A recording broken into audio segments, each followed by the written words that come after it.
গন্ধের কারণে আমরা এই লেয়ার চিকেন অনেকেই খেতে চাই না, তবে আমি ঠিক যেভাবে আজকে রান্না করব এভাবে রান্না করলে খেতে একদম ভালো লাগে আর অসাধারণ লাগে এভাবে রান্না করলে।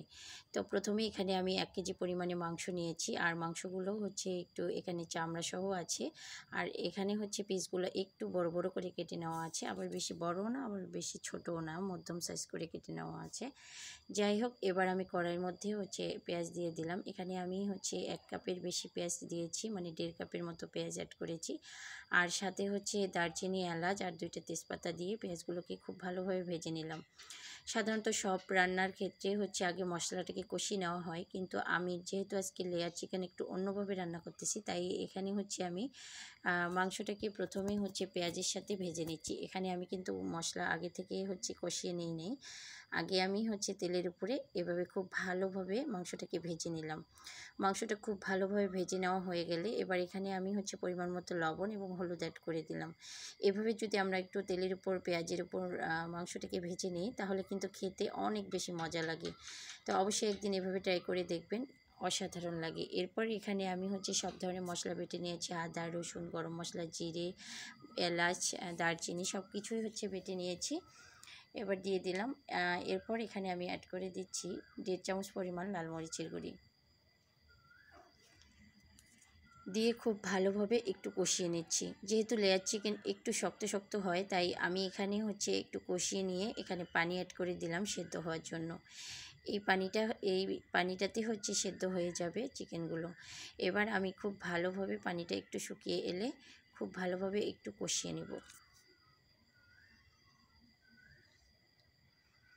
খুব ভালোভাবে কষিয়ে নেওয়া হয়ে গেলে এখানে আমি পটল অ্যাড করব। এখানে পটলগুলো হচ্ছে আমি কেটে ধুয়ে পরিষ্কার করে নিয়েছি, এবার দিয়ে দিচ্ছি।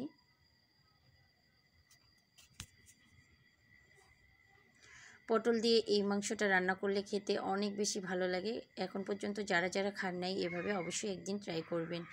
আর এই যে দেখতে পাচ্ছেন এখানে আমি হচ্ছে 6-7টার মতো রসুন দিয়ে দিলাম। আস্ত রসুনগুলো মাংসের মধ্যে খেতে অসাধারণ লাগে, আর এভাবে লেয়ার চিকেনে দিলে কিন্তু খুব বেশি ভালো লাগে খেতে। এবার খুব ভালোভাবে আমি কষিয়ে নিচ্ছি। মাংসটা যত ভালো কষানো হবে খেতে কিন্তু ততটাই বেশি ভালো লাগবে। তো এভাবে আমি একটু ঢাকনা দিয়ে দিয়ে কষিয়ে নিব, এতে করে হচ্ছে পটলগুলো সিদ্ধ হয়ে যাবে এবং রসুনগুলোও সিদ্ধ হয়ে যাবে। সেই সাথে মাংসটার যে পরিমাণ হচ্ছে সেদ্ধ ছিল আগে থেকে পুরোটাই হচ্ছে সেদ্ধ হয়ে যাবে।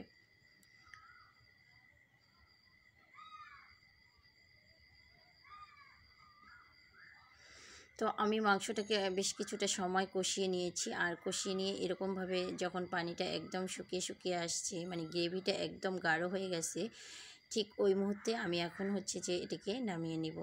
এভাবে একদিন বাসায় ট্রাই করে দেখবেন, খেতে অসাধারণ লাগে এই লেয়ার চিকেনটা। আর আমি সবসময়ের জন্য লেয়ার চিকেনটা এভাবেই রান্না করি, আমার কাছে বেশ ভালোই লাগে। তো এই যে দেখতেই পাচ্ছেন এখানে আমি হচ্ছে এখন পরিবেশন করতেছি। গ্রেভিটা অনেক বেশি মজার ছিল, আর সেই সাথে রসুনগুলোর কথা কি বলবো, খেতে একদম অসাধারণ ছিল। তো এই ছিল আমার আজকের ভিডিও। আমার ভিডিওটি যদি ভালো লেগে থাকে তাহলে অবশ্যই একটা লাইক করে দিবেন। যারা ফেসবুক থেকে দেখছেন আমার পেজটিকে ফলো করে দিবেন, এবং যারা ইউটিউব থেকে দেখছেন আমার চ্যানেলটিকে সাবস্ক্রাইব করে দিয়ে পাশে থাকবেন। ধন্যবাদ।